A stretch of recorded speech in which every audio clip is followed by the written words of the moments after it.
Welcome to the All Jammed Up podcast presented to you by Music Never Stopped. Today is Thursday, May 29th, and today we have Lyndsay Pruett. What are you doing, podcast for Lot?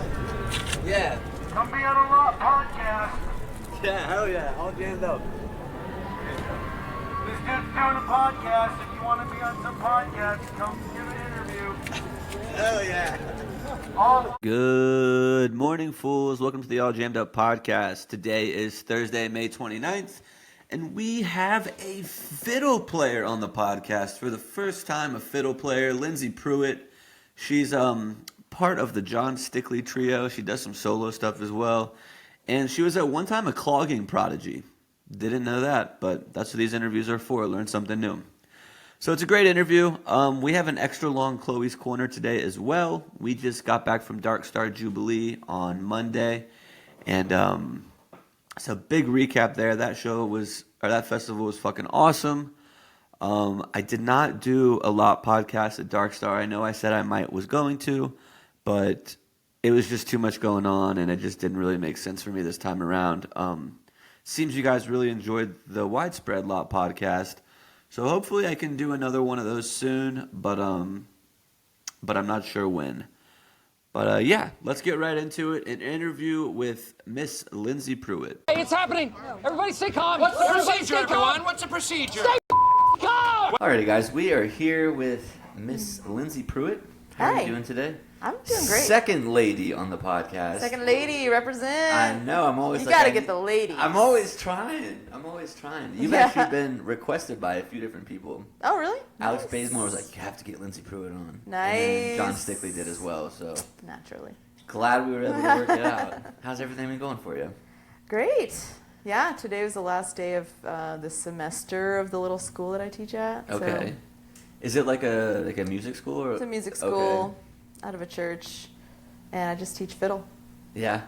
So was that the only instrument you played, or that the first instrument you played? Like, how'd you? Not only is that the only instrument I play, I mean, I mess around on other stuff, but it's the only instrument I play gigs on, but it's like the only thing I've ever done in my life. Really? So you never had like odd jobs like before you became? No, I've had some odd Okay. jobs. I have. But I've never like had another period of my life where I did like a whole other career or it's like odd jobs were like something when music wasn't when I Yeah. was young, or just like during the pandemic I did a little stuff like to make extra money, Yeah. but not like something that you like can put your I've just like time been a in. singular, like I play the violin Yeah. since I was 10. So is there a difference with the violin and fiddle? Not for me Okay. personally, but you could get different answers depending on who you ask. But because I'm a classical violinist first, Yeah. turned like all kinds of music. But it's more like same instrument, different styles of music. Yeah. You play in a fiddle style. But like so it's like a style is different. Yeah. Okay, but the bones of it is still pretty much the same. You'll hear, every once in a while, you'll hear a classical person, like, colloquially call their violin a fiddle to, like, be cute. Yeah. You know?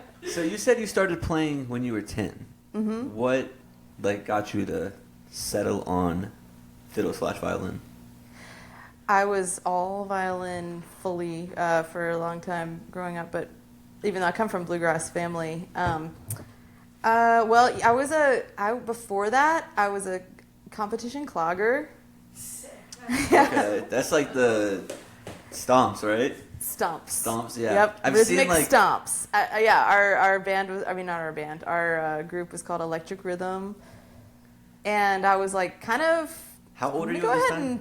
and toot my own horn and say I was a clogging prodigy. Yeah? Yeah.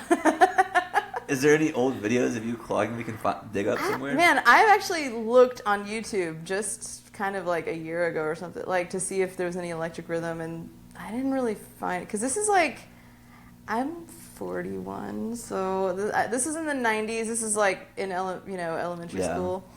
There is some stuff I found like some stuff from those conventions that we would dance at. This is not like the square, like the clogging that we have here The in only guy- Asheville. I know Zeb Ross. That's like the only clog I've ever heard of. Oh, really? And he, Oh, like, yeah. He like went viral on Instagram. Okay. Yeah.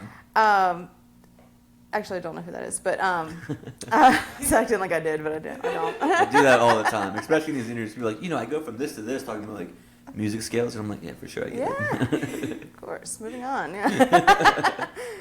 No, but we were dancing to like 90s dance music. Yeah, like pump up the jam. That's pump the up- exact song I thought when you you think said of 90s. dance, Yeah. yeah. and yeah, like just. That one. We did. There was like some where we did, like clogged to like bluegrass, but yeah. So, but I was like teaching workshops as an elementary school kid and like advanced step workshops and like. Why'd you stop? Well, so that's kind of how I ended up playing fiddles because I don't know. In my mind, it's like my mom. Pretty sure she was. I mean, I've said this before. I don't think she's ever refuted it. That she was tired of being a clogging mom. She's like kind of like pageant. Yeah. It's like pageantry. So if it's not the like stomping, what kind of like dancing were you doing? It's like choreography. It is stomp. It is. It's like Okay. it's choreographed. It's like synchronized swimming, but like dancing with loud taps on and costumes and like makeup and you travel. Yeah. And it's like pageantry. But I was real nerdy about it, and we like moved across town. I grew up in Jacksonville, Florida, and they just like put a violin in my hand, like kind of like give you something else to do. Were you bummed? For like 3 weeks I was. Yeah. And then I just like became obsessed with it, and like all my attention just went right to that, and I just like got good at it like pretty quick. Yeah. I just switched my whole So thing. you said you were a bluegrass family, right? So did Yeah. you learn like you were classically trained and then got to the bluegrass?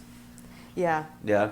Yeah, it was kind of like Dad wanted me to play bluegrass, and I didn't want to do it, Dad, because I was like approaching teenage. Yeah. So I Too was cool. like basically rebelling from bluegrass by playing classical music. Mm-hmm. Yeah, that's how it usually works. Yeah.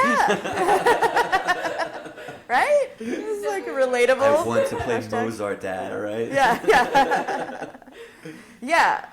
It was just kind of like, I got my own thing. Check this out. It's fancy. And I went to School of the Arts, and we had orchestra in school, and so it was kind of social that way, And now I was like always first chair, like just went to classical music camps in high school, came up here to Brevard a couple of summers. Nice. I got kicked out second summer. What'd you do? We were sneaking out. We weren't even doing anything that bad, like except smoking cigarettes, but we just snuck out and to meet our friend that from the year before that was traveling. She lived in Korea. And it's actually, if you go to 185 King Street, like where we got caught was like that Railroad Avenue. Like the Dean of Women pulled up.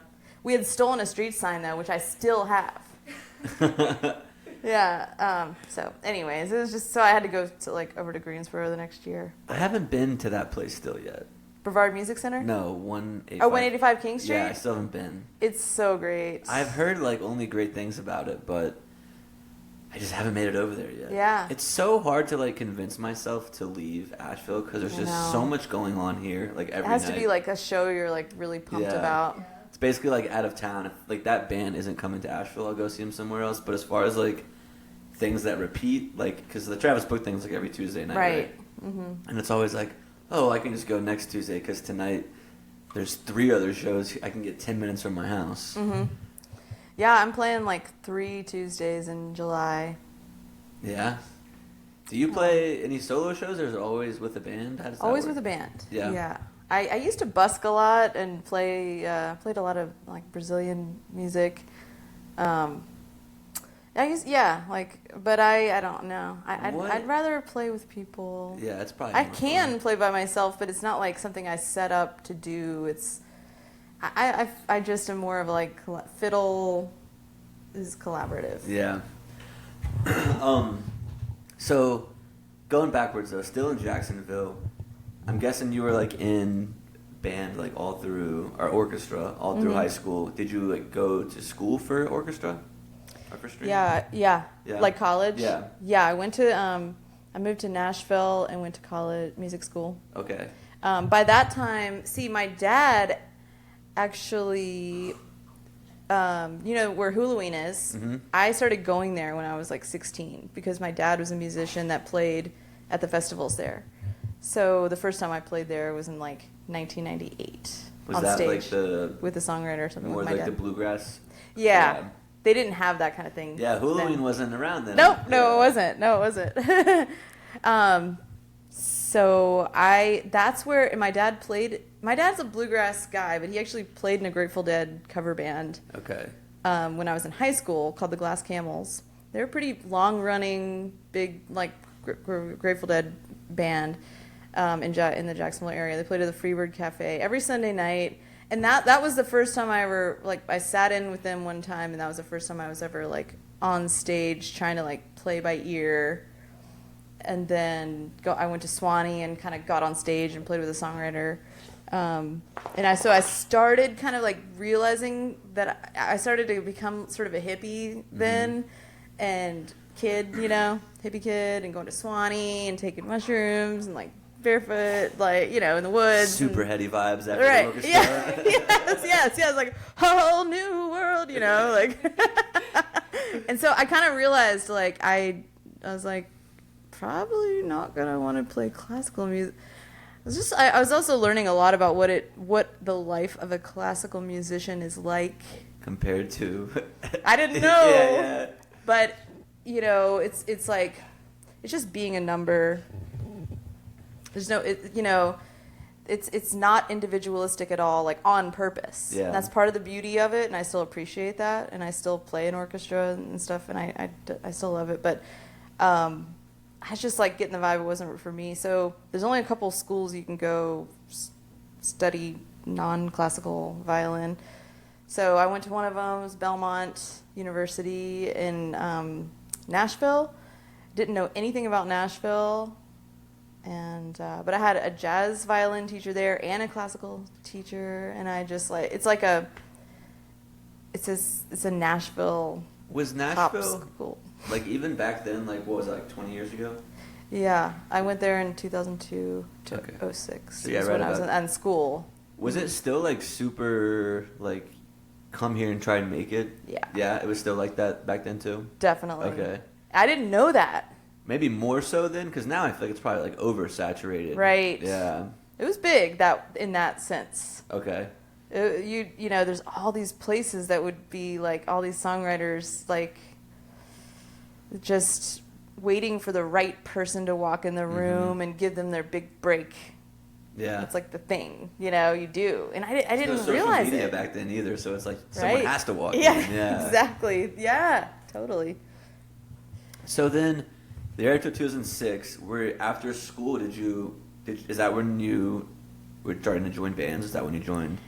Right, like so I played like pretty much the day I graduated college. I had started playing with Futureman. Do you know who that is? I don't think so. Futureman is like, he's a drummer for Bela Fleck and the Flecktones. Okay. He's this far out dude. Victor Wooten's brother. His name is Roy Wooten. Far out drummer dude. Bela Fleck and the Flecktones was like my favorite band in high school and just like growing up. They're like, you know, it's just heady, progressive, like bluegrass jazz. I never really listened to them. Yeah, you should. Although it's like, if you know, all their like best albums from like the 90s. But it's like, there's a surface sound, if you listen to it now, that sounds kind of 90s. And a lot of it has to do with that drum sound that's kind of like synthesized drums. But Futureman he invented his own instrument, the Syntax drumitar, and it's like guitar, drums, and he's like absolutely out of this world artist. I basically I started playing in this band that he put together called Futureman and the Black Mozart Ensemble. And it was all these young string players, and we had banjo, and it was like kind of like a little circus.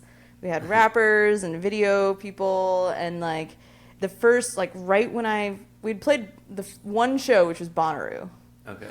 But at that point in 2006, we played and that Bonnaroo. was like a crazy lineup too, probably. Yeah. Yeah. Oh my gosh, we played right before Andrew Bird, and like, yeah, it was so insane, and it was just a string quartet, and like. He's just like, you have to like know about him to kind of understand, like he's so out there, but he's so like amazing, and he claims to be from the future and stuff. Can I? What's this guy's name? Futureman. Futureman. Roy Wooten. I might try to interview him. You can. You probably can. You probably already have in his mind. Yeah, I know, right? He'll tell you if you. We've actually crossed paths already. Yeah. And so he gathered this group of young people, and like we basically followed him everywhere. And so right when the day I graduated college, he was like, it was December, and he's like, I think him and Daryl Langer were booked to be guests with Yonder Mountain String Band for New Year's in Denver at the Fillmore. And he just like worked it out like the week before for us to come open for that.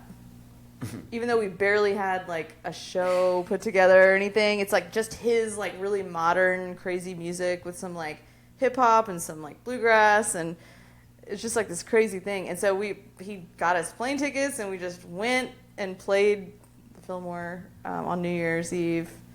Opening for Yonder Mountain, like it was so weird, it's so crazy. What a wild clash that is too, hip hop and bluegrass. Oh yeah, yeah. That was kind of it was like hip hop, bluegrass, and classical music. Was it like was the crux of the whole thing? Was it like rapping with like bluegrass like as the beat? Okay. Yeah. Huh. Bluegrass, hip hop.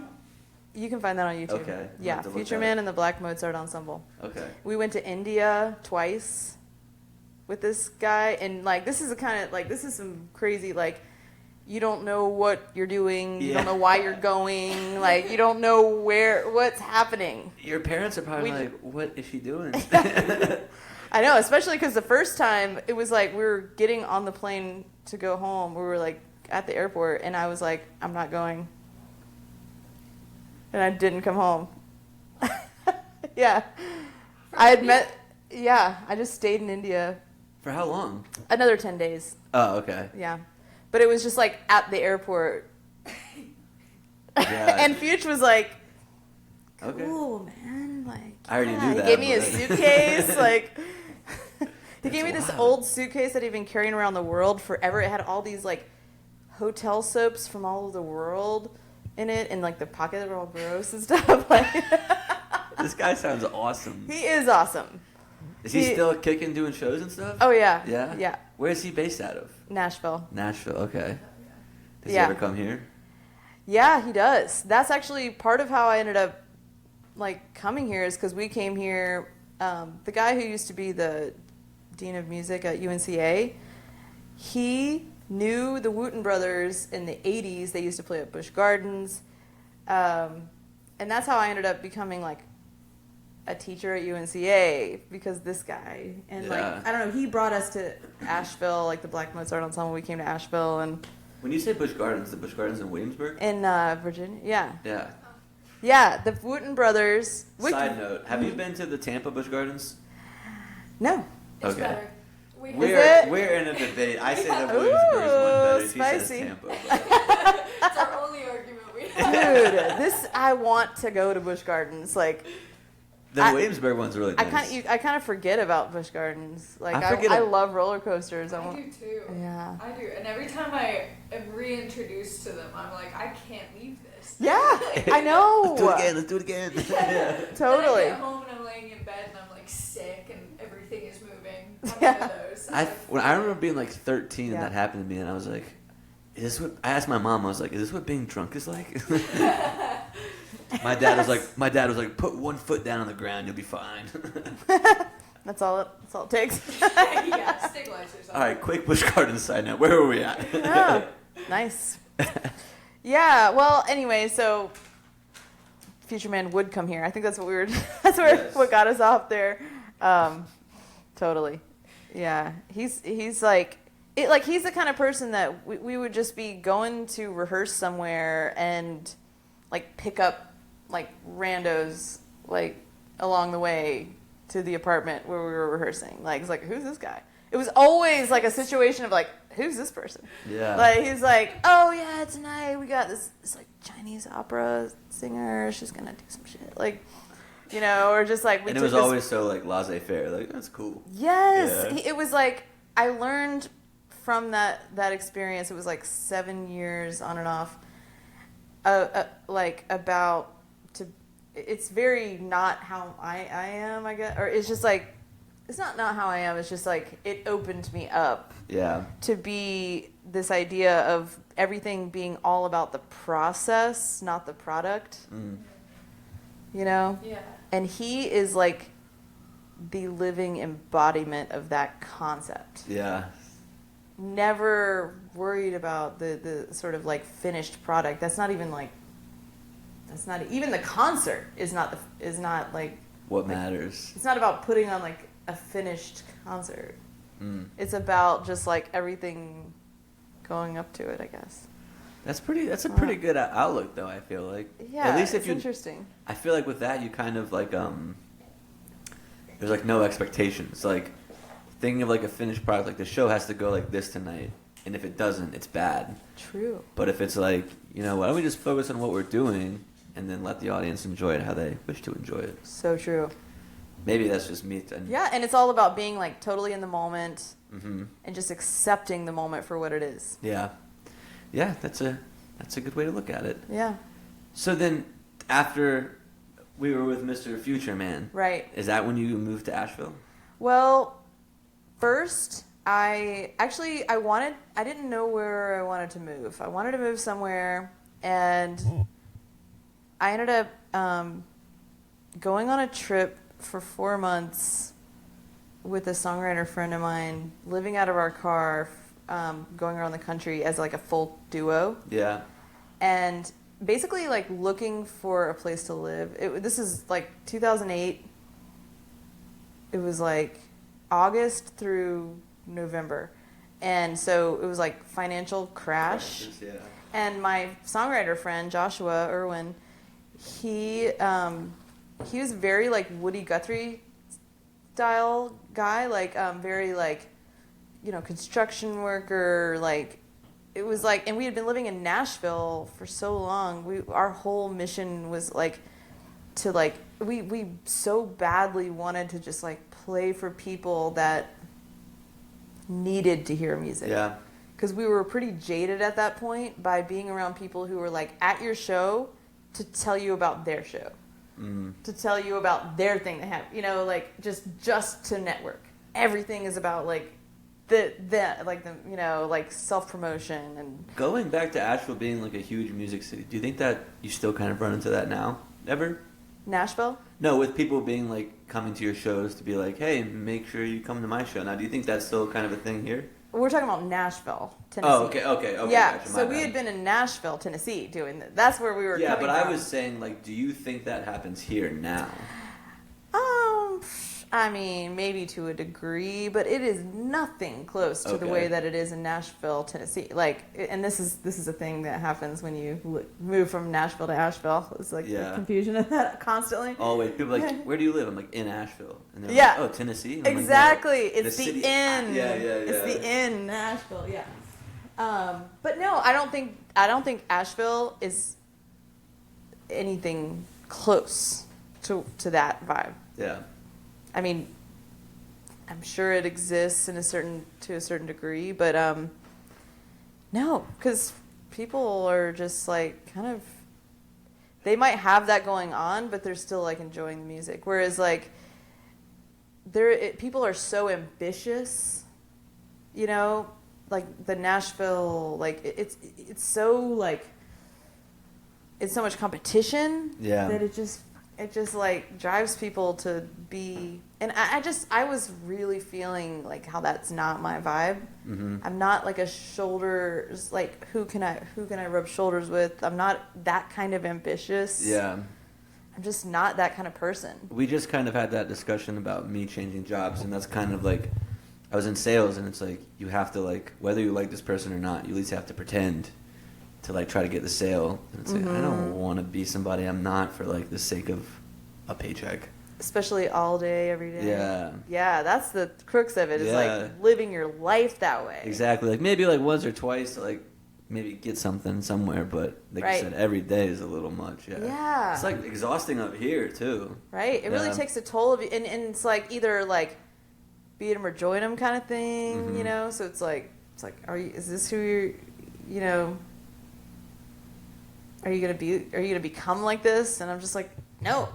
I hope not. And so all we wanted to do was like, we just want to play music for people, for like working like people, especially it was in 2008 was when this huge like, you know, recession happened, and like people were losing everything, and it was just, we wanted to just like, and we lived out of my car, we didn't have smartphones, we had an Atlas, like, and I could tell that this was going to be, I was 25, this is going to be like the last time that one could do something like this. And we just went to national parks. I booked all the gigs at coffee shops, and like we just like stayed with people. We picked up gigs. Yeah. We fucking camped, and we stayed in a hotel like 2 times in 4 months. You know? Yeah, so awesome. it was like, it was roughing it, and it was like a huge adventure.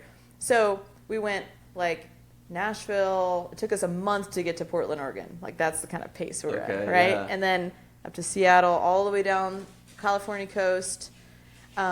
He was from Fort Worth, Texas, so I dropped him off around Thanksgiving in Texas. I had thought, like, I was looking for a place to live. Yeah. So I was like, Seattle, maybe Austin. Like, I like those places.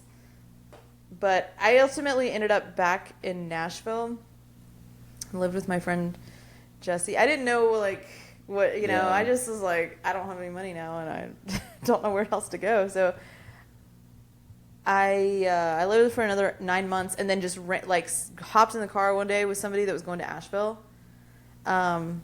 with this band I was playing with, Flea Market Hustlers. I just, like, jumped in the car. And then I ended up, like, seeing the Snake Oil Medicine Show people at a house concert. I was just like, I spent 4 months going west and like didn't find it, and then I could have just gone on 40 5 hours Right next door. yeah, and I'm like, I found it. I was like, this, and I had been there before, but I just been here before, but I just like did not think it was, I don't know, I just didn't realize that it was for me. So yeah, after that I moved here like a month later. Nice. Yeah. That's basically what we did. Really? From where? We were in St. Pete. Oh, cool. Yeah, so not too far from Jacksonville. But yeah, I was like, I'm ready to move from Florida whenever you are. She like mentioned here, we came up and visited, and we were like, let's find a house. And then How long ago was that? We moved in the day Helene hit. Oh my gosh, really? We were supposed to, but The obviously... day? Oh my gosh, that was moving day for me too. We were supposed to, but obviously we couldn't. So we were in a cabin in Hendersonville for like 5 weeks. Yeah, something like that. Wow. But it worked out. Because the place you lived in, you couldn't go in? Well, it was this house, I mean, but okay. there was no water, power. Right. No landlord was just like... Of course. He was just like, hey, why don't you Yeah. just like figure something out? Stall. Yeah. So then you moved to Asheville from Nashville. Yeah. And I got out of my car, started busking, lived like I had $200 rent.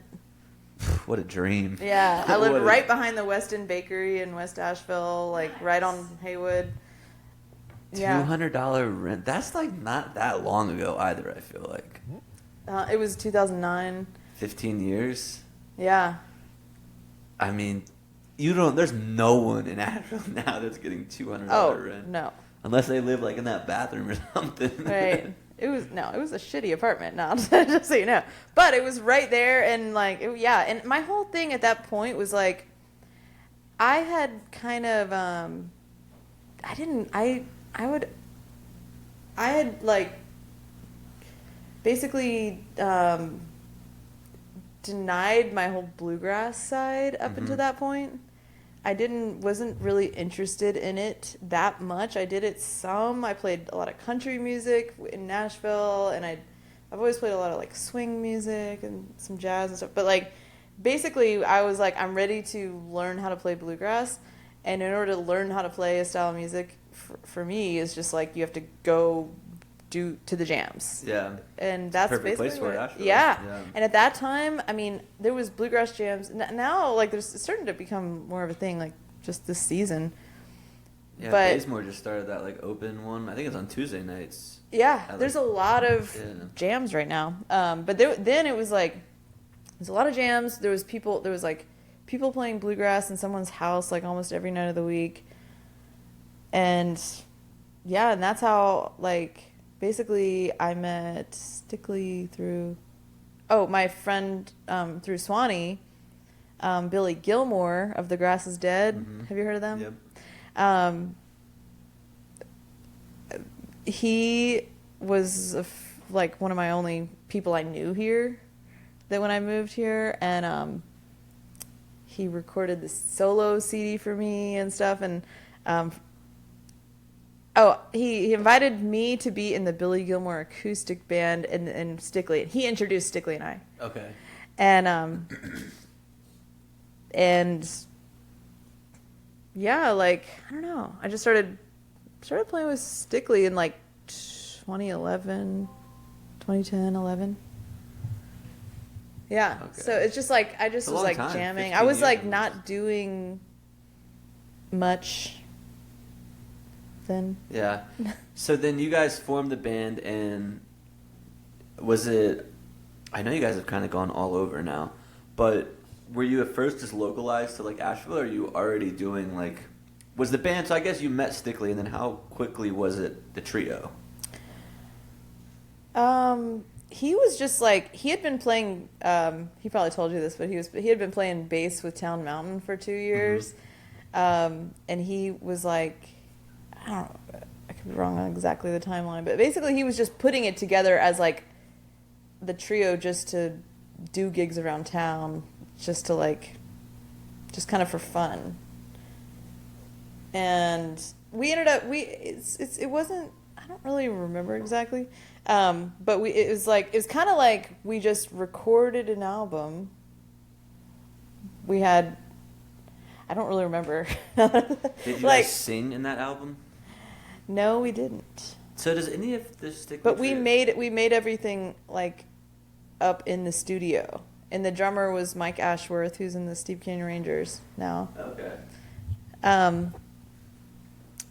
We did not sing on the album, but we used to sing at shows. Okay. Do you guys still sing at shows? No, we don't. Okay. Does that are you ever like, I wish we sang, or are you pretty happy with the no singing?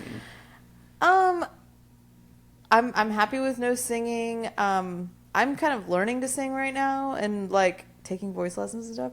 So, I mean, but that's kind of like, I consider that like for like my other stuff, you know? But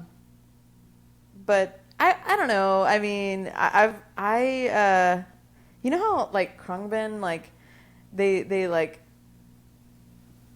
I should probably have this conversation with Stickley, but you know how they just like use their voices as like instruments sometimes. Mm-hmm. Like I've kind of thought it would be cool to bring it back, you know, the singing in some kind of way of like more of a textural thing. I feel like that would be kind of cool, you know. Yeah. But basically how that happened was, did Stickley tell you this? No, I don't think so. We thought that like whenever we used to sing, we'd sing like 1 or 2 songs every show, and it would normally be like at the end, so then you're like really not warmed up to sing or have your microphone like you know, but it's like people latch on to that because that's like the thing that they recognize, singing. So then they'd be like, you have to sing more. And then we did an album, and we had a producer, a drummer from a band called the Bad Plus. Our old drummer, Patrick Armitage, he had taken lessons with him in Minneapolis. anyway, he's like this badass like jazz drummer, like really experimental, like really fucking cool dude. He came from Minneapolis to produce our album. We presented him the songs. We had some like vocal tunes and some and instrumentals, and he was just like, and he's like from a fairly, you know, not like mainstream popular, but a really popular like all instrumental band. So that's, you know, part of it. But he was just like made the observation of like, you know, the level of like how good your instrumentals are like really good. Yeah. And then you're like your vocals, like us as singers. He's like, have you considered just only being instrumental?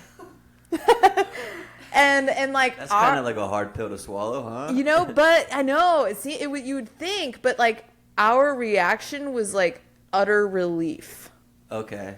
Because we were like, we're totally doing this vocal stuff out of a sense of obligation to like something that you feel like you're supposed to do. Mm. And it turned out like when you don't sing at all, people, if they know it's all instrumental going into it, they might be like, what is this?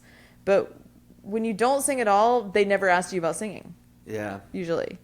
You know, then all that stopped. They just forget because they're like, this is what it is. When you sing a little bit, you know. Like, a little bit more. Yeah. What? That's the thing that's what I want to hear more of that, you know? Yeah. So I don't know. What do you think? Do you think we need vocals? I'm totally open. What do you think? I really enjoy listening to you guys when I'm in the car. Mm-hmm. I feel like I've never seen you guys live. You should. I would like to. Yeah, I would like to. But I feel like in this, the combination of the three instruments they're very complementary, I feel like. Yeah. So I think that what it is nice, but when I first started like listening to a lot, it was really when I interviewed Jon Stickley, and I went through like 15 songs, and I was like, they gotta sing in one of these. So I didn't know that like before that you guys weren't really singing at all. We are an instrumental band completely. Yeah. Yeah. So when it goes into like songwriting, not being words, obviously, I usually ask like, is it the songs or the lyrics or the music that comes first? And it's different answers, but obviously for you guys it's the music. For you, is it like, I don't know what it's called for a fiddle, but like, do you find like a cool chord progression that you like, and then you're like, hey, I want to put this in a song somehow? And yeah. Then, okay, that's. I'm more yeah. So if you're not working with lyrics, then you're just you're basically dealing with chords and melody. Okay. You know, melody would be like what the vocal. Yeah. Would be. You know, so you're just like all you're absent is lyrics at that point. You know, so some people are like hear a melody and then they find the chords that go with that, but I'm more like chords first. Okay. Even though I don't play a chordal instrument, that's the kind of thing I use mandolin for. You know, because you just like play some chords. Do you also in your songwriting process like, your boyfriend is Jason from Sons of Stars, right? Mm-hmm. Yeah. So do you guys like work together on that sometimes? Like he'll play the chords and you'll be like, let me see what I can. Is that how that kind of works too? Yeah, we don't do a lot of songwriting together. I mean, we want to, but we mainly like learn tunes together. Yeah, that's what I meant. More for like an like you guys will be playing, you'll hear something like, oh, I need to bring this to the trio and see if we can turn it into something. Yeah, no, I mean, I usually just like record something. I kind of just do it on my own. You know, it's like, it's just like, even just something simple on my phone, you know, just like kind of bare bones record the, you know, like some chords and then play over it. But then when it comes to bringing it to the trio, now then because I can record at my house, so you know whenever it comes anybody like Jon writes most of the songs for the trio, but I have like a handful, like I always have like a song or two on each album, and we always make a demo, and it's got the bass and like we record like all the parts, and then like send it to the other person, and then to the other people, and then we get together and we kind of like flesh it out together. Okay. And like, make it, you know. Yeah, it's interesting to me. Like when I started this podcast, I had no idea how a songwriting process goes, and now it's interesting to me like how everybody kind of does it different, but at the same time they kind of do it the same. If There's that similarities. like yeah, it's like different processes, but it kind of all ends up being the same process. If that makes sense. Mm-hmm. Yeah, no, I mean, because there's only so many elements that go into a song, Yeah. but it's like the order or like who's taking on the like majority of it, or yeah. So I mean, Stickley conceived of the whole like idea of the band, and I would have never thought to have drums before bass myself. Yeah. And we didn't have bass at first. You know, like we didn't have any bass, like bass sounds.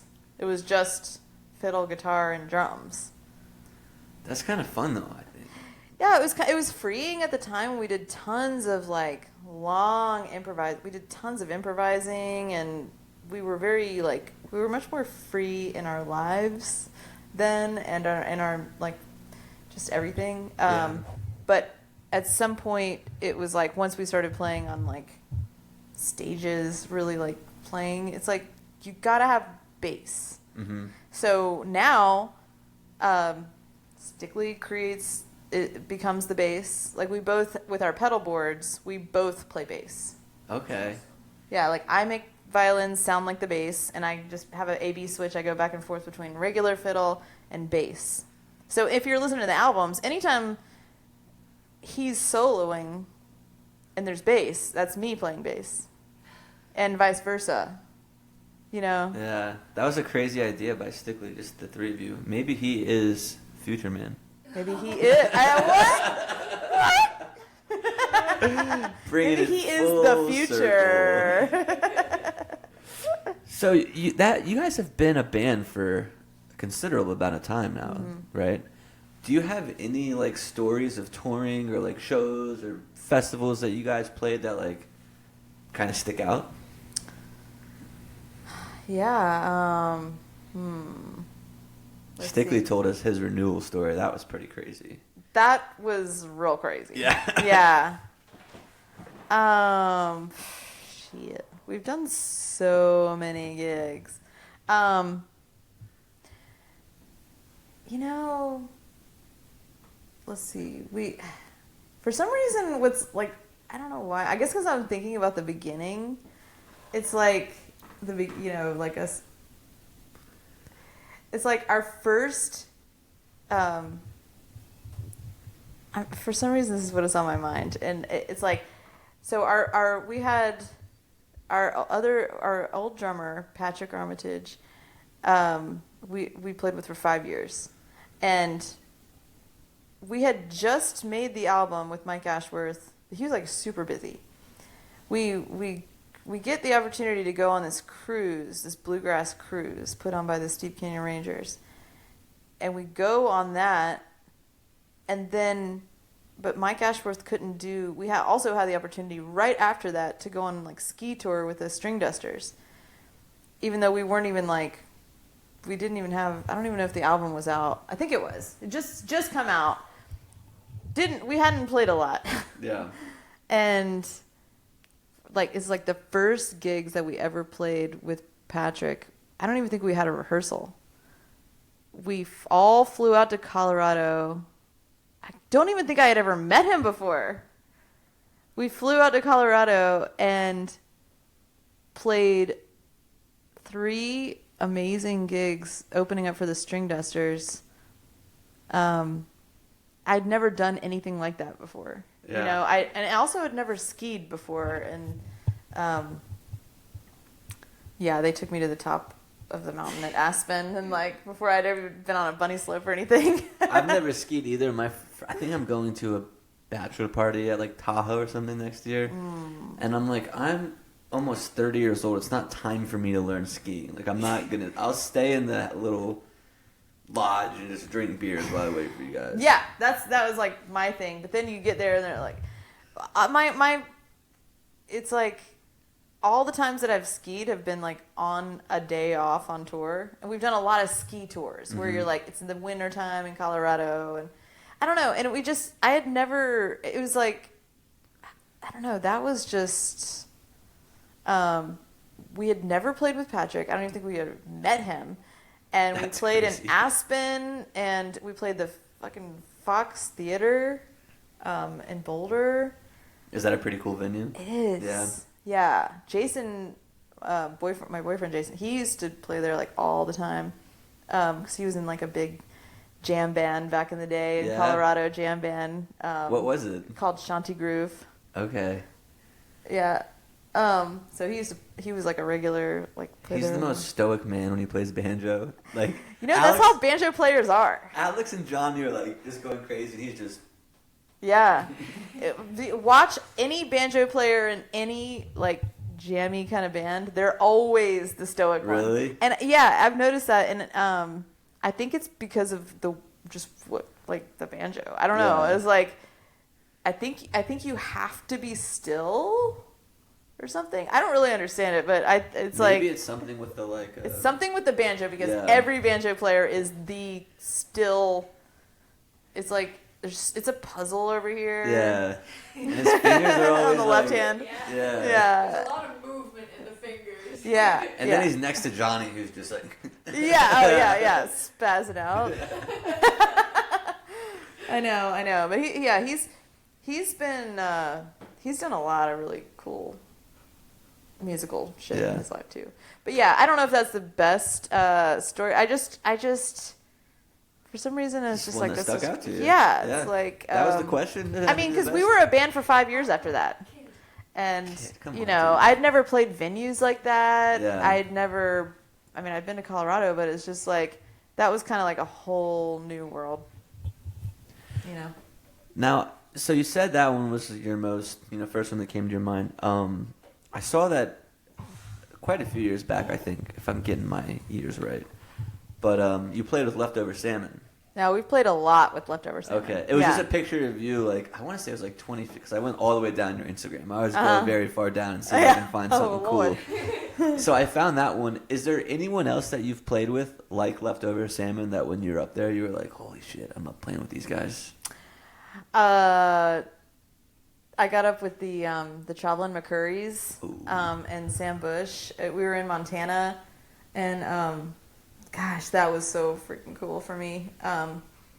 I love the McCurries so much. I was just in the crowd, like it was like in Big Sky, Montana, and just like I was just like it's Sunday afternoon. You're just kind of trapped up on this ski lodge and kind of emotional about something. Just like damn it, like it's like all these hippies dancing. Talk about stoic bluegrass people, And then Jason Carter, the fiddle player, was just like, get up here. And he had another fiddle with him.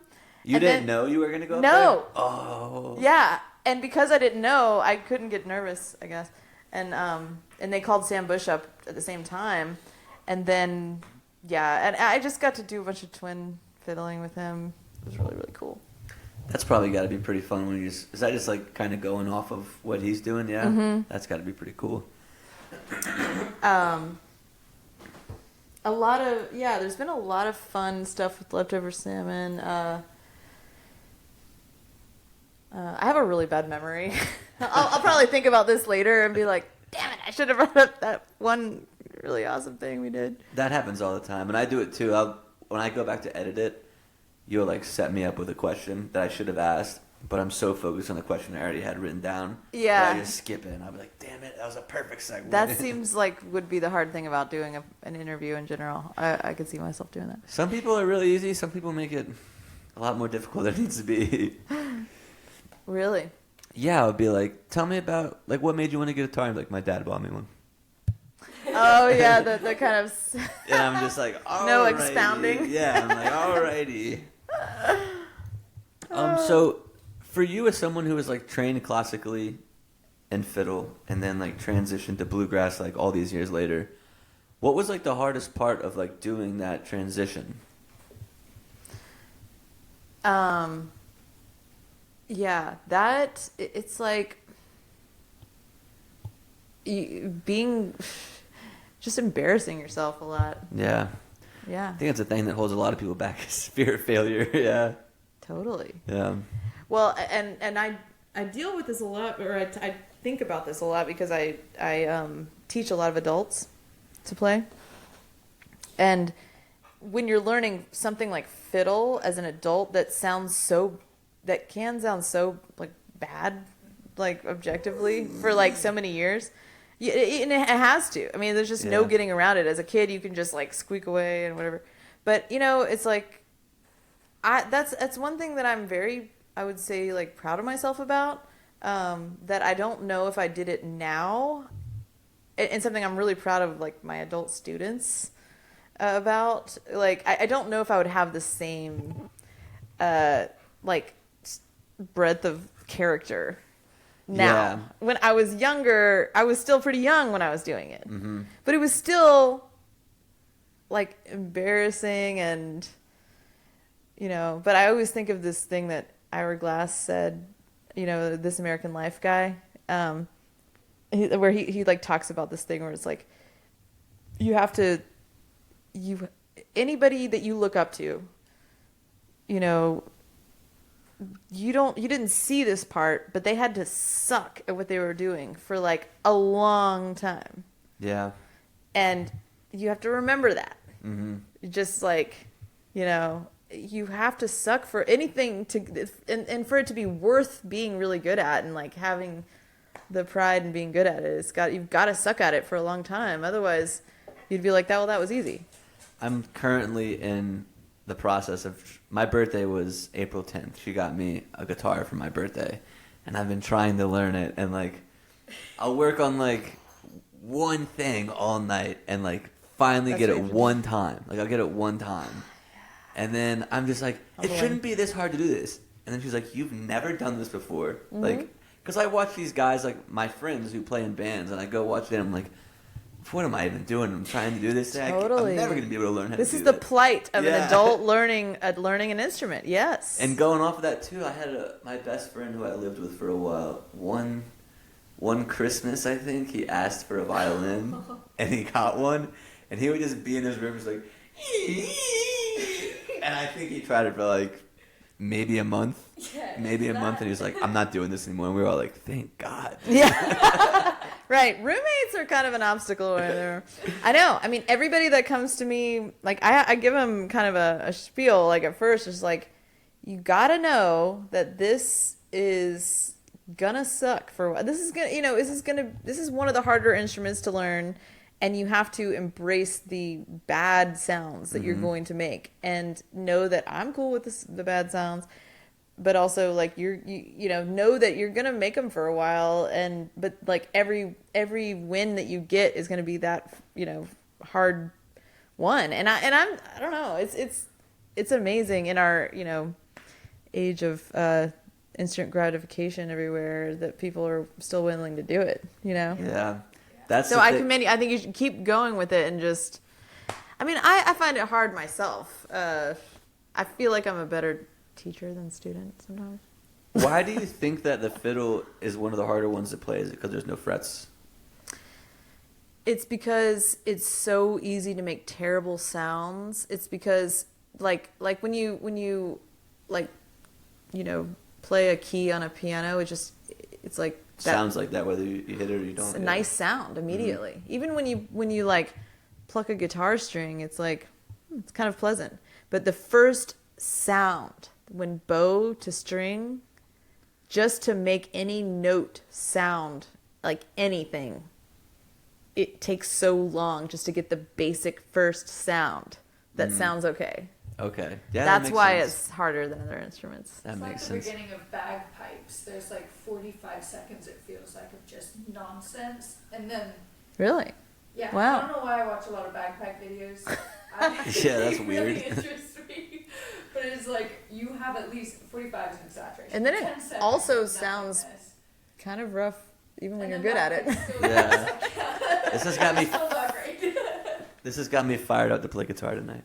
Yeah. It's small incremental, wins, but Yeah, you have to manage your expectations when it comes to learning an instrument, but... I can do the first, 10 notes of Shady Grove. Oh, yeah?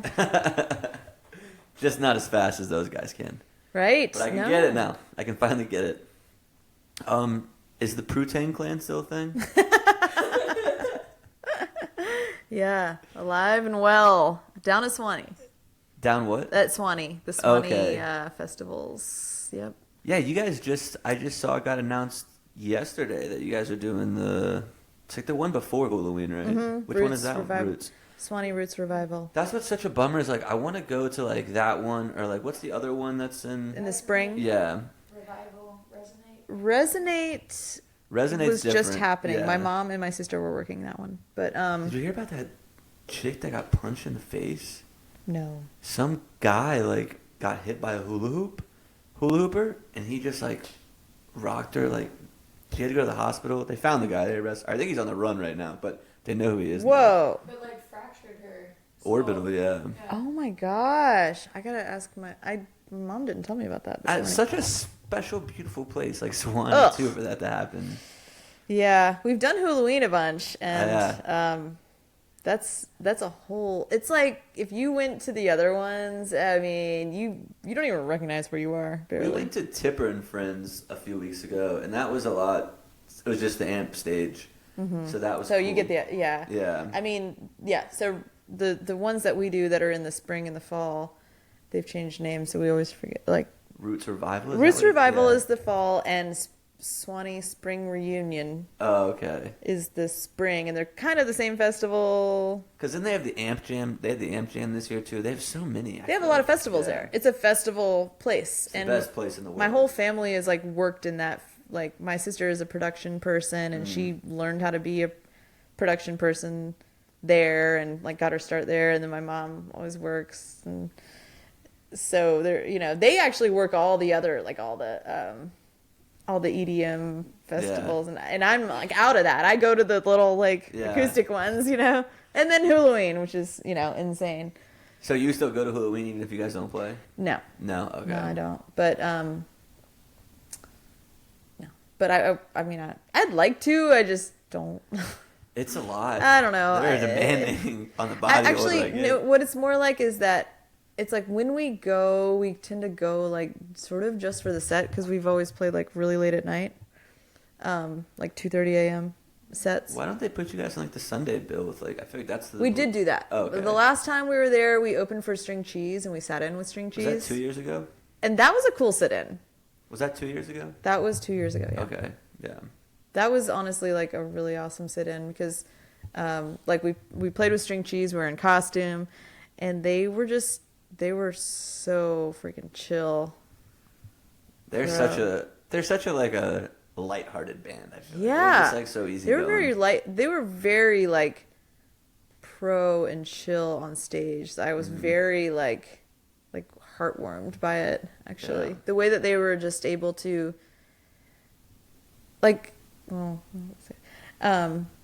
not to compare it because I didn't want to compare it with something else, but it's just the way that it's just such an easy conversation, even and you being a guest is not this we're this oh my gosh, this is crazy thing we're doing, it's just we're jamming, we're on stage, there's a million people, but we're all pass it to goofy. you, hey, say whatever you want, say more, I don't know, it's just a really good vibe. Yeah, we love that festival. We've Yeah. been Oh, it's so going fun. for a few years now. So last question I have, and I always try to end on something that I find from your Instagram or whatever that's not music related. Mm-hmm. And my question to you is, are you a crazy cat lady? Solid yes. Yeah. Yeah. I just kept scrolling and I was like, this is different than the last cat. There's so many different cats. Yeah, no, the only sad thing that is is just I only have one cat right now. Oh, really? Yeah. I swear I saw 3 or 4 different cats just scrolling through. I was like, she must have a few different I know. cats. I lost one last year, and then I was living with my last roommate. She had 2 cats, and I had 2 cats, and then another one that lives with my mom now. And then I worked at the Greenville County shelter when I was, so that's probably on my Instagram. It was like I was like volunteering at the shelter, and like, so I was like taking a lot of pictures of, you know. But nice. no, I mean, I am like, yeah, it's just like a lot of people are, but I love cat. Like somebody said to me the other day, like, you know, cats can like, isn't it just like a thing? Like some people, like cats do something to your brain, and I was like, oh, yeah, it's like a special. It's like certain people are cat people because they do. It's like, and I started to notice the way that my brain feels when I'm around my cat, and it is like a very special. It's very like, different. calming. Yeah. Growing up, I always had cats too. We had dogs and cats together, but the cats were always so special. They were just like calming, and they would do whatever the fuck they want, and they would like occasionally bring in birds, but it was all very nice. Yeah, and I always remember like cats when I was growing up, like were kind of more on their own. You know, they're like they can be bitchy, they, you know, like, but all the cats that I've had in like as an adult are so loving. Yeah. And I think that's what like turns like me into this like cat, like I actually went to the cat cafe in Asheville last week. On Eagle Street, there is a cat cafe. We've seen it. We haven't been. It's $17 to get in. It's $17 to go in, but you can go to the club for cheaper than that. I know. And it's like a coffee shop, but there's cats everywhere, and it's pretty sweet. You go. Try to take 3 with you. yeah. So no, I do. I love cats. Perfect. Well, Lyndsay, thanks so much for coming on. Before we wrap up, is there anything that you want to plug before we? Well, if you live in Asheville, I play every single Tuesday night at the 5 Walnut Wine Bar, 8 to 10 p.m. with the John Henrys. It's a swing band. It's really, really fun. I've been doing it for like 10 years. Nice. It's like an institution of a gig. And yeah, it's really, really fun. Yeah, come check me out with the Jon Stickley Trio. You just got jammed. Welcome back, everybody, from that interview with Lyndsay Pruett, our first fiddle player on the show. And now it's time for everybody's favorite part of the week. Chloe's Corner. Hello, everybody. Welcome back. Our first announcement I want to kind of say, we do have a couple new sponsors. I figured now might be a good time to kind of rally them all, shout them all out at once. So we still have One World Brewing, and we still have Devil's Foot. Love them both. Peace and blessings to you. 2 new ones. We have all your beverage needs covered now. Reframe, which is a THC cannabis drink. It's fire. I can attest, works beautifully. A little double shot, you're good to go for the night. And then our other one, I don't know if it has an actual name. Is it just D-Law Coffee? I think so, yeah. So we are going to be working with D-Law from Mountain Grass Unit and kind of help pushing his coffee a bit. So morning interviews. I know that Andy Frasco asked us for about 6 cups of coffee, so now we will be giving that one out to the people that want it.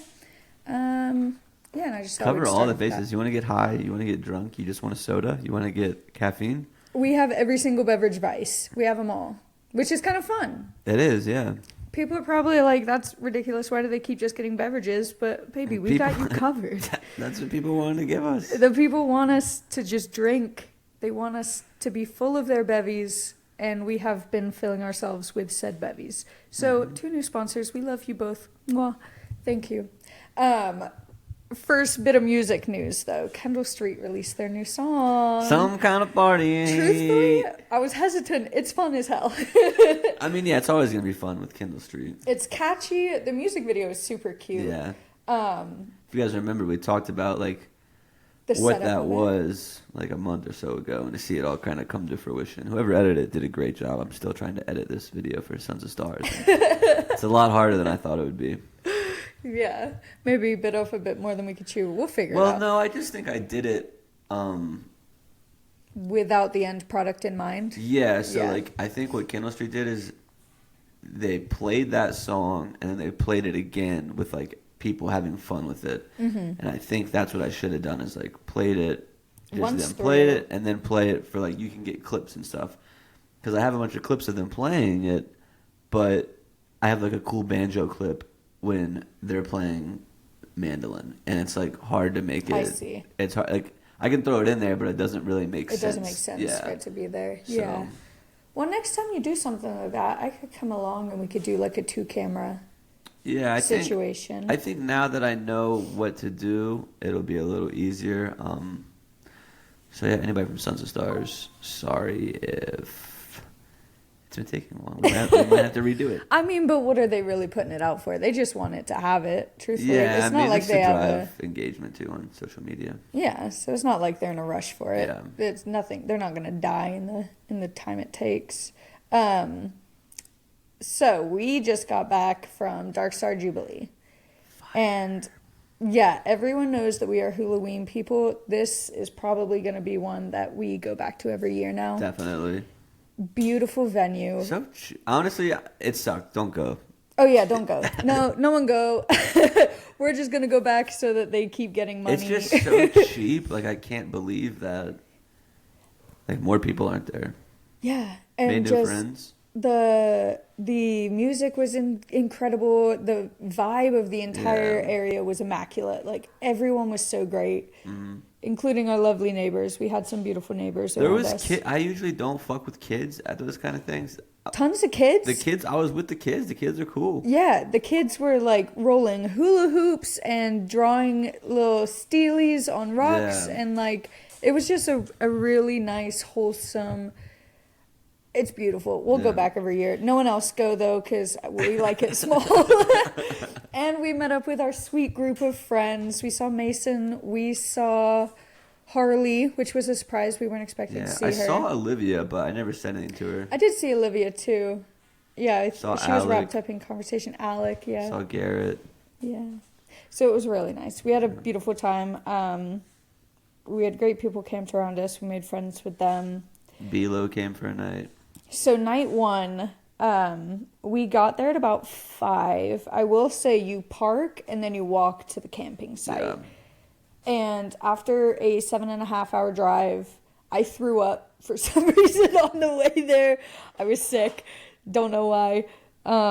But that like last walk to get all of our stuff, we didn't have a fucking wagon. Everyone was like, "You'll bring a wagon next year, won't you?" Yes, I will. We're kind of overpacked too. I feel like we're used to Halloween where you live out your car, but you adjust. You adjust. You learn.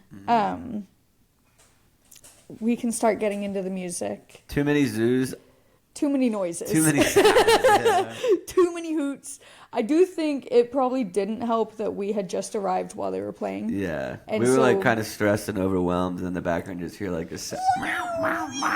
Just trumpets and saxophones, and it was just a bunch of wailing. So we didn't really give them much of a chance, but too many noises, in our opinion. Sure, they're great guys. And then, so the first one we actually heard was Melvin Seals and the Jerry Garcia They Band. played like 3 Bob Marley songs, which...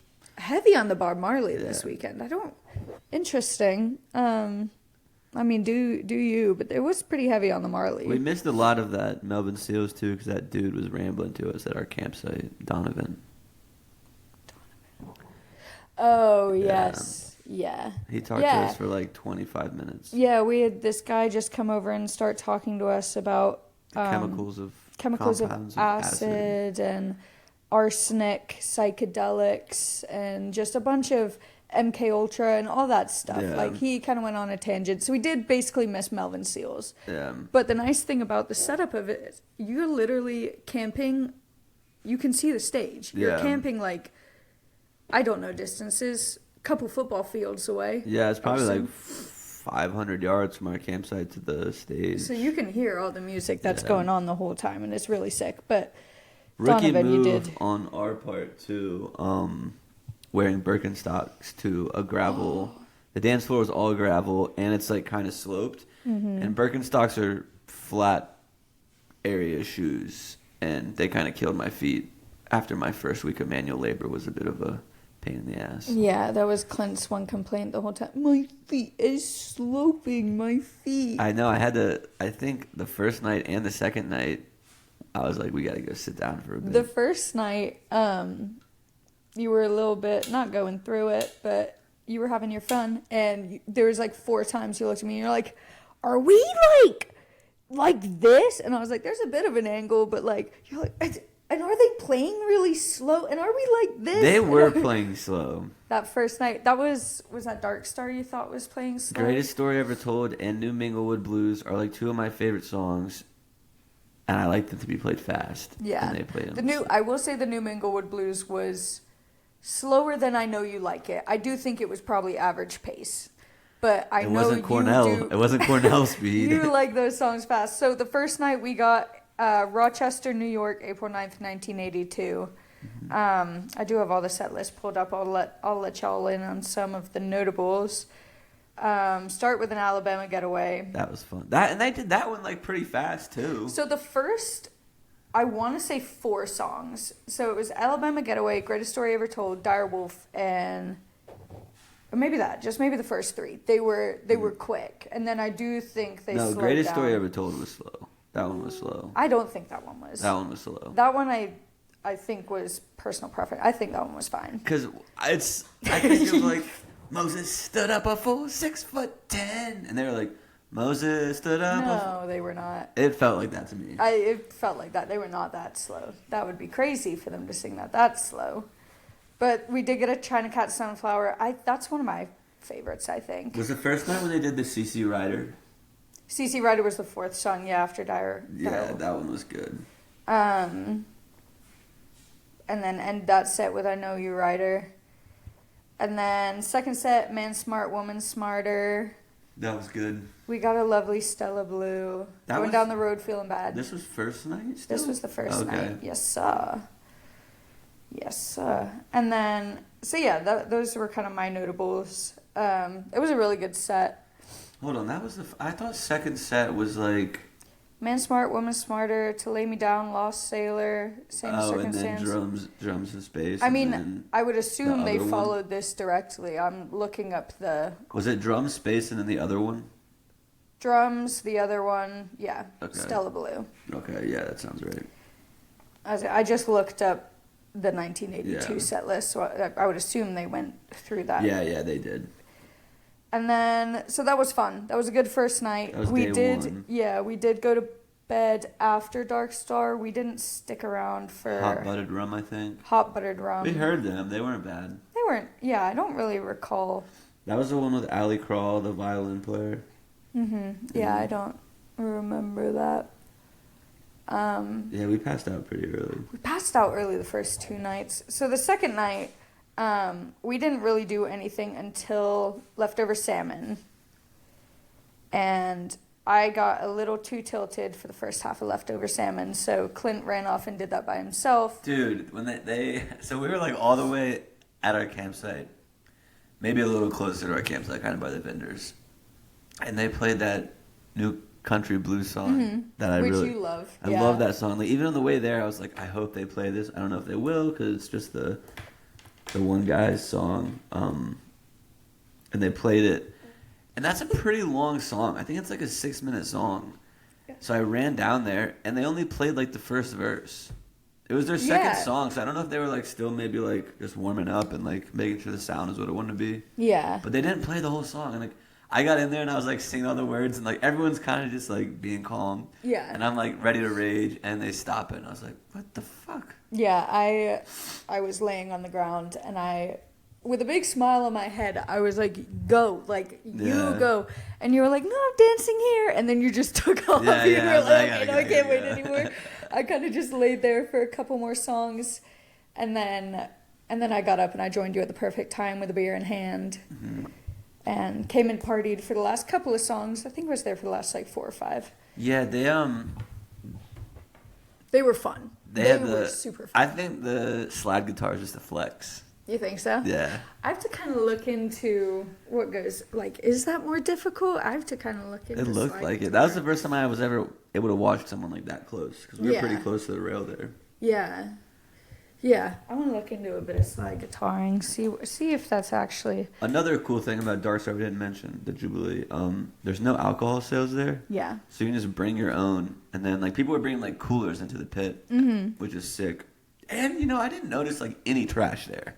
I feel like at festivals I always kind of get disappointed when I see a lot of trash, but I feel like people did really good there. I agree with that. Yeah, I mean, you saw like a ton of bottle caps, but other than that, it was like.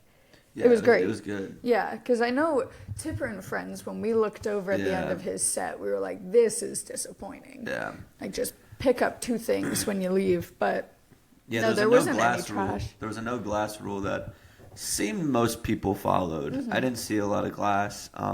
We had a bottle of wine that we just poured into a cup for Chloe. But And then I just didn't drink it. Yeah. I just poured the entire thing into my water bottle and then accidentally drank it when I thought it was water for 3 days. Was there anything else Saturday that we really liked? So Mo. Saturday, Mo. Yeah, we've only covered leftover salmon so far. Yeah. Mo, they were heavier than we expected. They played a couple songs from their new album, which was cool. We watched them from the side, I think, or maybe at our campsite. Both, yeah. I think we started at the side and we went to our campsite. Yeah, they were fun though. They were good. They were a lot heavier than what we had expected them to be. We don't know a lot of Mo. We like know without one song. I've been listening to their new album. They played a couple songs from their new album.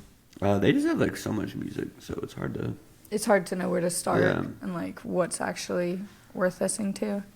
And then the Dark Star, the Grateful Dead set we got was October 7, 1977, Albuquerque, New Mexico.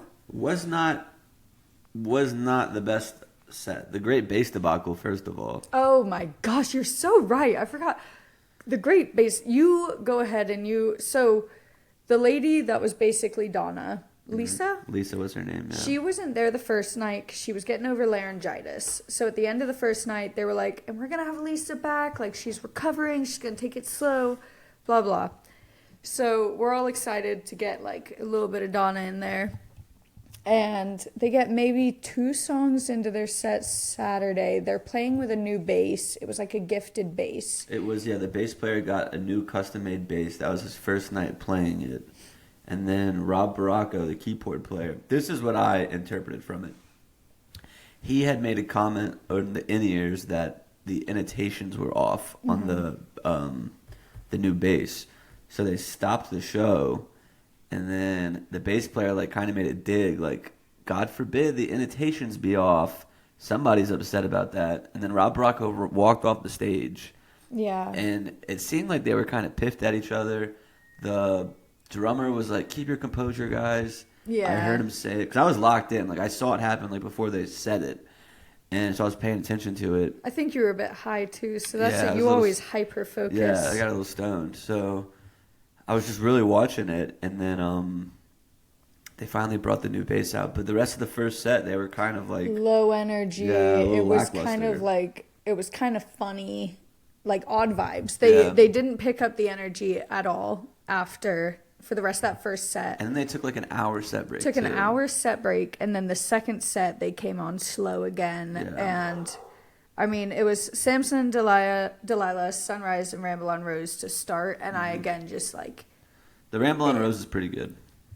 But the energy was just off. But I Yeah. think like seeing We the were debacle- tired that day too. Yeah, We were also tired. that. Oh yeah, because we came back to bed, huh? Mm-hmm. We came back to bed. We listened to Terrapin Station from bed, which was great. Yeah, And then I fell asleep during Iko Iko because I know you hate that song. it's my least favorite. So I was like, I can fall asleep safely here. I didn't fucking wake up until 15 seconds before One More Saturday Night ended. And I was a little distraught. I was a little upset. Because I woke up and I saw you still next to me. And I was like, oh.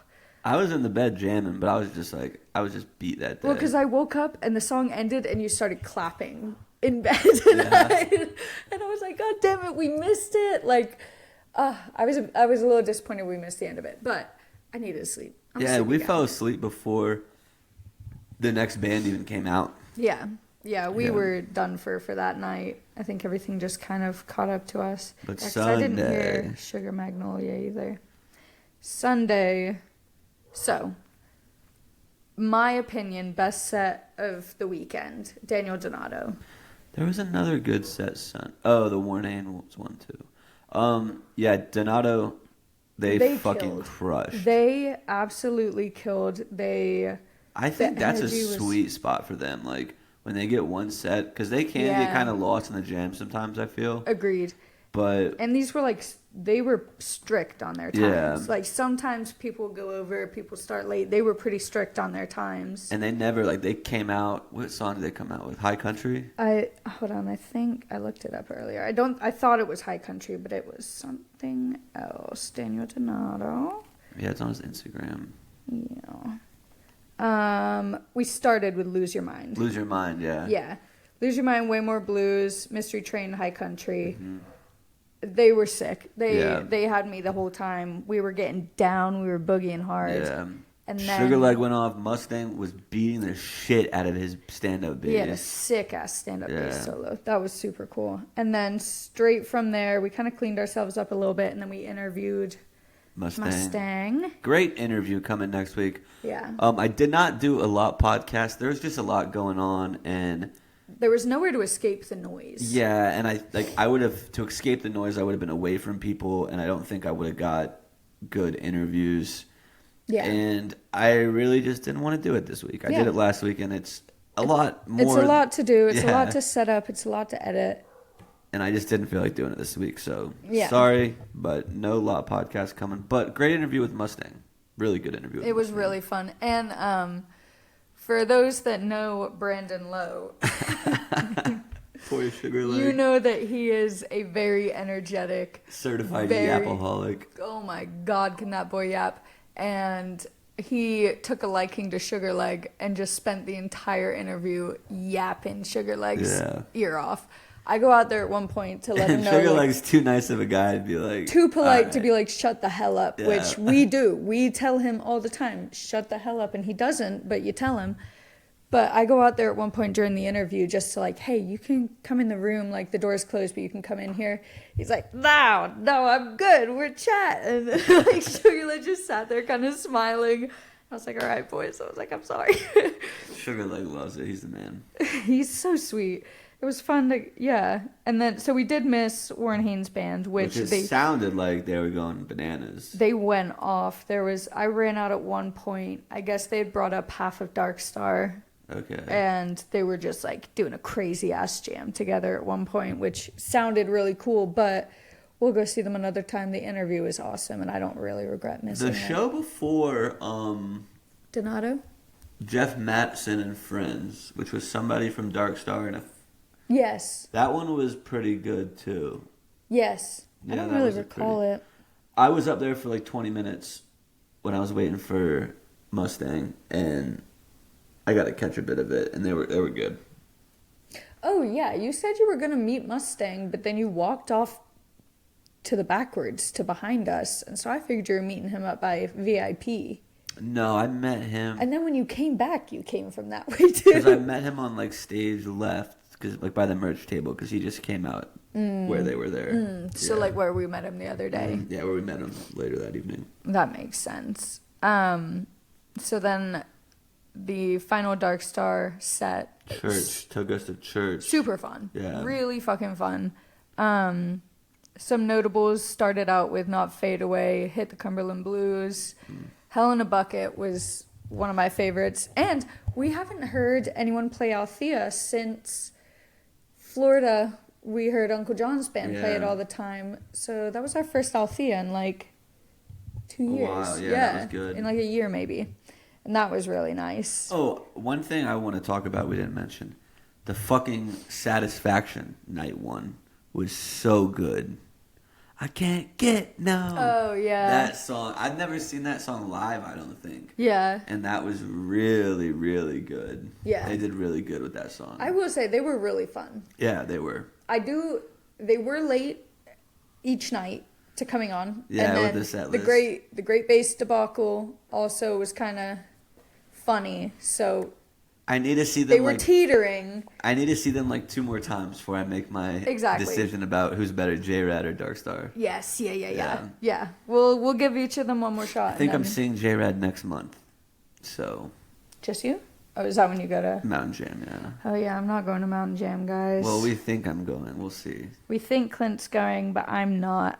We can't keep leaving Kid. Yeah. We've exhausted. We have family stay with him, and we've kind of exhausted everyone for a little bit. And so Gotta we'll make a ramp back sacrifice. up. Got a solo mission this one. We'll ramp back up after July, I guess. But back to Sunday, set 2 starts with Scarlet Begonias, Eyes of the World. The shakedown, the end of the set 1 was a shakedown when Warren Haynes came out. That was really good. Oh my God, the Shakedown Street. That was Yeah. the one song I've been telling everyone. I love Shakedown Street. That was my party song. I love to boogie to it because I could get kind of low in the knees, you know? Yeah, that was a good one. They did And really that good. was so fun. I was in my own little world for a bit. I think you were dancing behind me. I was kind of just... I had my another- dancing boots on Sunday for sure. You had your dancing boots on all 3 nights. Not Saturday. Saturday I was kind of stuck when I got stoned. Yeah. Was Saturday when we were drawing the clouds? Yeah. We got. I don't know how we got so high. 'Cause That was it's the my first time same I had week. smoked flower though In a while. We have been doing dabs, thanks to that pulsar rig. That's out Pulsar. But you're right. That was the first time we smoked flower in a while. But we got so high. We had this like weird energy that we didn't really know what to do with, and we were like talking about the clouds. We were making stories with it, and I brought both of our sketchbooks, and I was like, "Hold the presses. Let's do some drawing." We sat there for a bit and just drew the clouds until old IDK came in and bombarded us. We camped near a guy named IDK, and he did kind of overpower a lot of the airspace. Yeah, he was intense. Nice guy. but Lovely guy, great He gave guy. me a He shirt. meant well, but he gave you what? A shirt. He did give you a shirt, and he gave me a pen. Yeah, he was a nice guy. He was very nice. He was a lot. Yeah, he was. Second set though, we also got an I Need a Miracle, and I think the environment that we were in was like, it gave me chills. I love that song. I think, yeah, that's always going to be a fun one. And then, I won't lie, I didn't know the encore Woodstock. It seems like kind of an important one. Everyone got a bit excited about it. What was it called? Woodstock? It was the encore. I remember you said that you didn't Yeah. I don't recall know if I that know either. That one. I don't know a lot of the song names though. That is true. I could probably hear it and be like, oh yeah. There was some very beautiful moments on the Sunday show though. Yeah. Yeah. Note some. What was read the second set to me? Scarlet Begonias, Eyes of the World, Karina, drums. Karina was sick. What's that one? They say Karina a lot. I don't know the lyrics to it. Do they say it like repeatedly, like 3 times or something? Karina. It's a really slow song. That was really nice though. And then we got drums, space, I Need a Miracle, Dear Mr. Fantasy, and Morning Dew. Dear Mr. Fantasy and Morning Dew were both really nice. Dear Mr. Fantasy is always a good one. What's that one? Dear Mr. Fantasy. Both songs I asked you just said the title, but sang. I mean, It's okay. I don't know all the words to it. Me either. I probably know.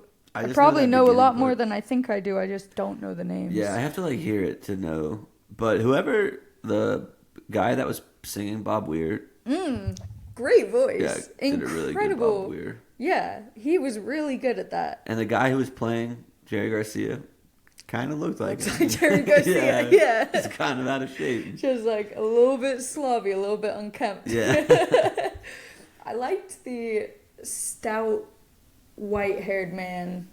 I think he played guitar. He was like front and center. That was Bob Weir. Yeah, I liked him then. He was good. The drums, the guys on the Oh my drums were so God, good. the Every night drummers. drums was so good. Yeah, I am like surprised I was able to get into drums as much as I was.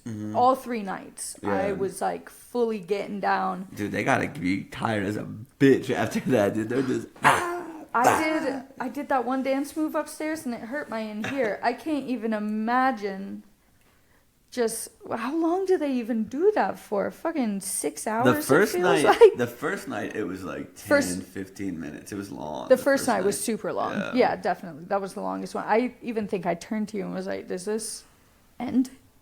Also, just like a thought that I had, they're playing drums 2 songs after the set break. Why don't you just redose during set break, brothers? Do it when everyone else is. I don't think they're actually dosing. No, not them. Oh. I'm talking about back in the days. Yeah.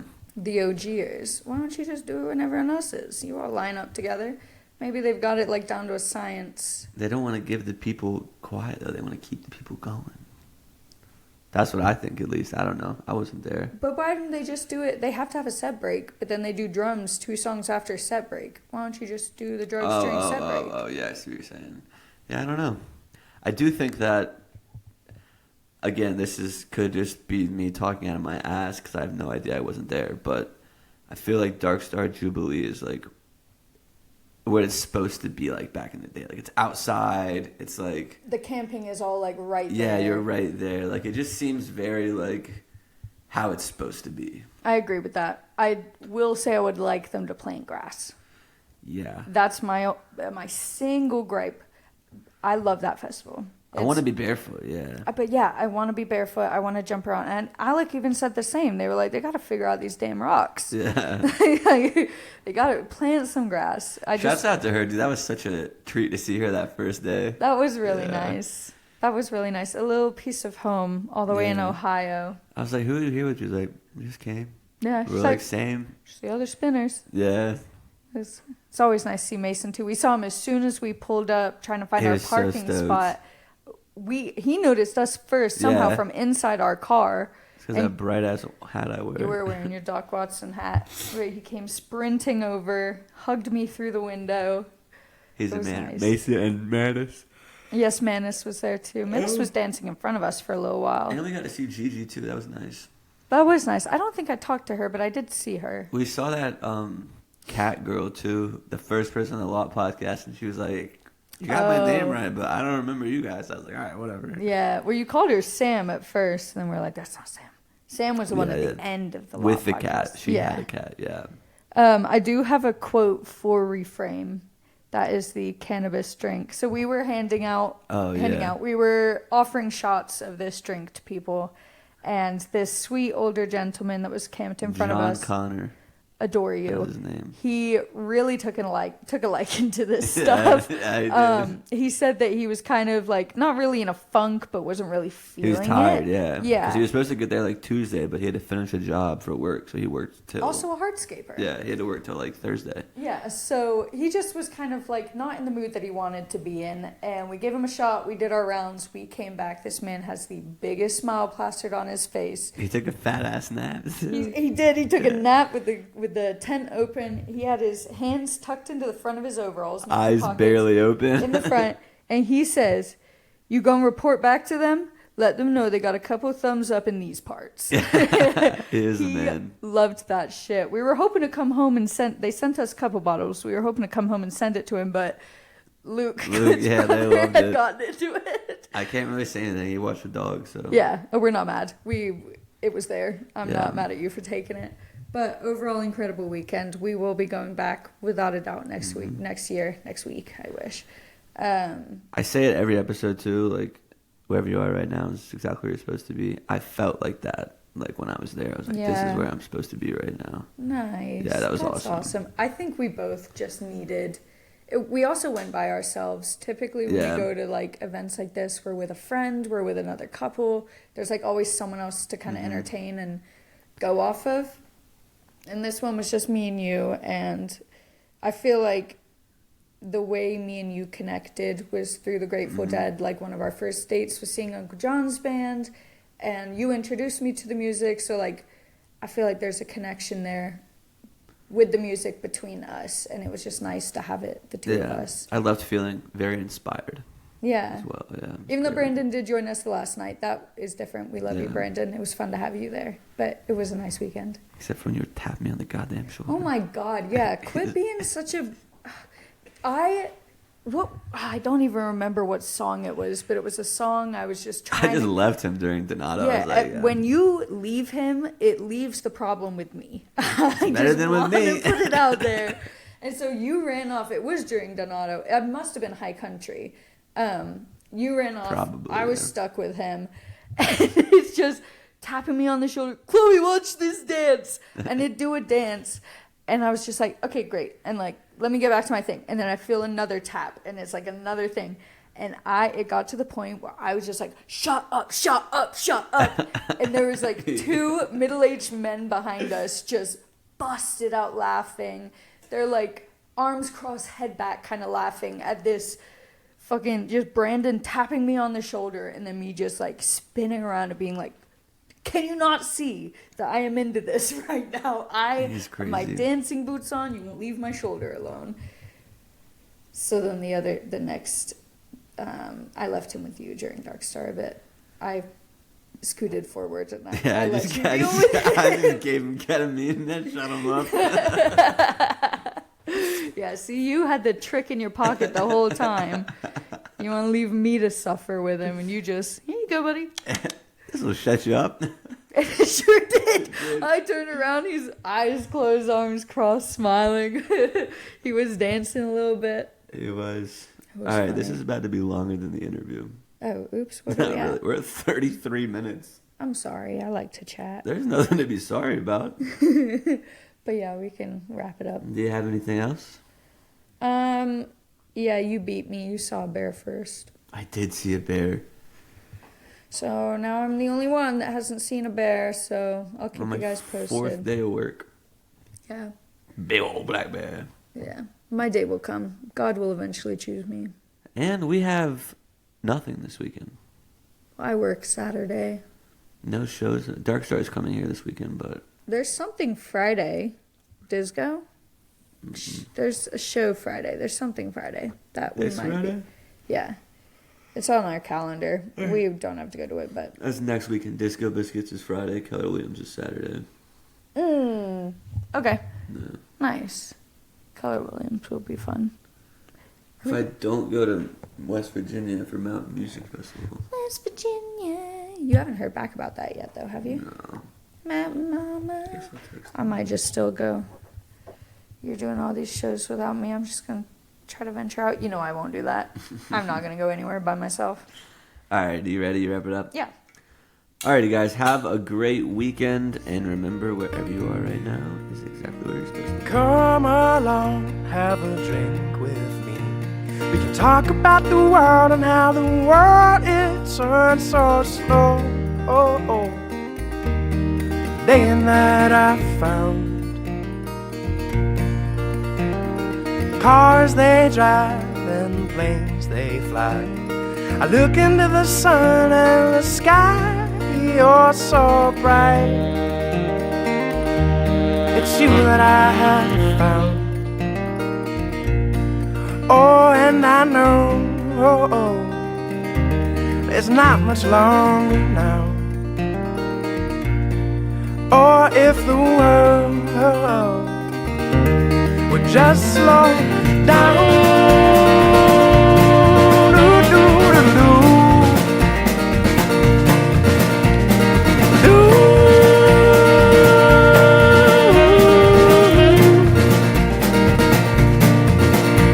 The moon and the stars, they sail across the sky, and I could watch you dance all through the night.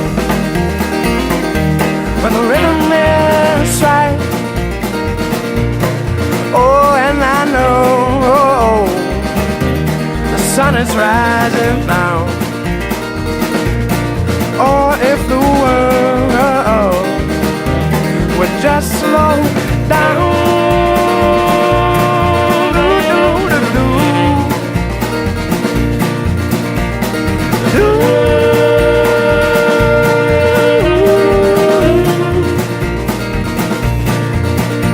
So you move with me and I'll move with you, and I could spend the rest of my life by your side.